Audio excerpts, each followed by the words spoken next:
Hi friends, welcome to Abbas kitchen. இன்னைக்கு நாம அதிராம்பட்டினத்தில் செய்யக்கூடிய ஒரு ரைஸ் ரெசிபி பார்க்கலாம். அதுக்கு இந்த மாதிரி பொன்னி பச்சரிசி எடுத்திருக்கேன். பொன்னி பச்சரிசி 3/4 கப் எடுத்துட்டு இந்த மாதிரி கழுவி அரை மணி நேரம் ஊற வச்சு எடுத்திருக்கேன். அதை குக்கரில் சேர்த்துக்கலாம்.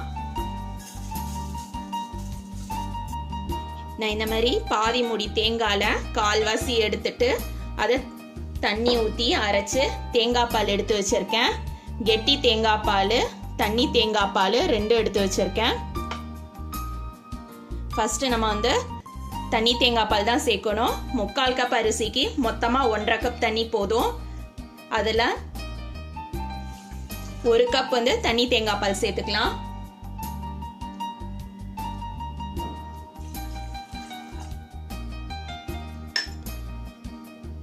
ஒரு பிஞ்ச் அளவுக்கு உப்பு சேர்த்துக்கிறேன்.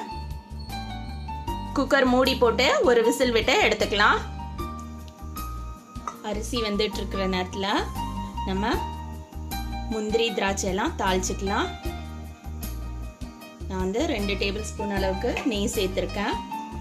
2 ஏலக்காய், ஒரு சின்ன துண்டு பட்டை எடுத்திருக்கேன், சேர்த்துக்கலாம். பட்டையும் ஏலக்காயும் பொரிஞ்சுட்டு இருக்கும்போதே கூடவே முந்திரி சேர்த்துக்கலாம். முந்திரியோட திராட்சையும் சேர்த்துடலாம்.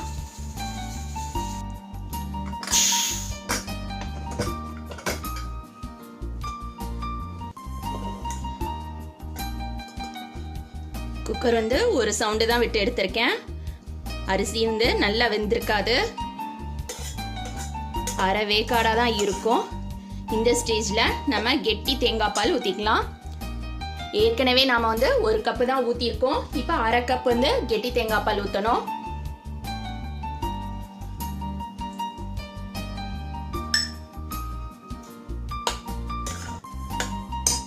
ஒரு பிஞ்ச் கலர் சேர்த்துக்கிறேன்.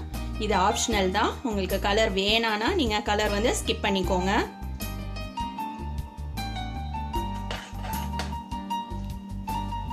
அரை கப் கெட்டி தேங்காய் பால் சேர்த்தாச்சு, கலர் சேர்த்தாச்சு, நல்லா மிக்ஸ் பண்ணியாச்சு. மறுபடியும் குக்கர் மூடி போட்டு ஒரு விசில் விட்டு எடுத்துக்கலாம்.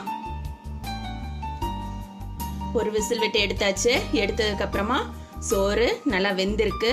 இதில் நான் 1/4 கப்பு ஒரு பாதியும் சீனி சேர்க்குறேன். உங்களுக்கு இனிப்பு எந்த அளவுக்கு வேணுமோ அந்த அளவுக்கு சேர்த்துக்கோங்க.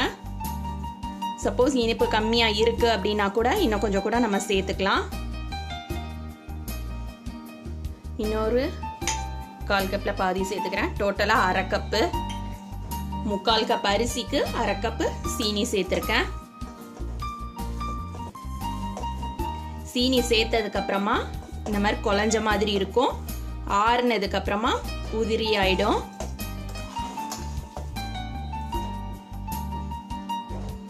நம்ம வறுத்து வச்சிருக்க முந்திரி திராட்சையை சேர்த்துக்கலாம். சீனி சேர்த்ததுக்கு அப்புறமா நல்லா கலந்து விட்டுட்டு ஒரு 1/4 கப் அளவுக்கு பால் சேர்த்துருக்கேன். பால் சேர்த்துட்டு மிக்ஸ் பண்ணிட்டு மூடி போட்டு ஒரு 5 நிமிஷம் நம்ம சிம்ல வச்சு எடுத்துடலாம். சீனி சோறு ரெடி ஆயிடுச்சு. இதை நான் ஒரு பிளேட்டுக்கு மாத்திக்கிறேன். அதிராம்பட்டினத்தில் செய்யக்கூடிய சீனி சோறு இப்படி தான் இருக்கும். சூடாக இருக்கும்போது இந்த மாதிரி ஒன்னோட ஒன்று ஒட்டுன மாதிரி இருக்கும். ஆறுனதுக்கப்புறமா நல்லா உதிரி ஆகிடும். இப்போ சோறு நல்லா சூடாக இருக்குது. இதே மாதிரி நீங்களும் உங்கள் வீட்டில் ட்ரை பண்ணி பாருங்கள். தேங்க்ஸ் ஃபார் வாட்சிங்.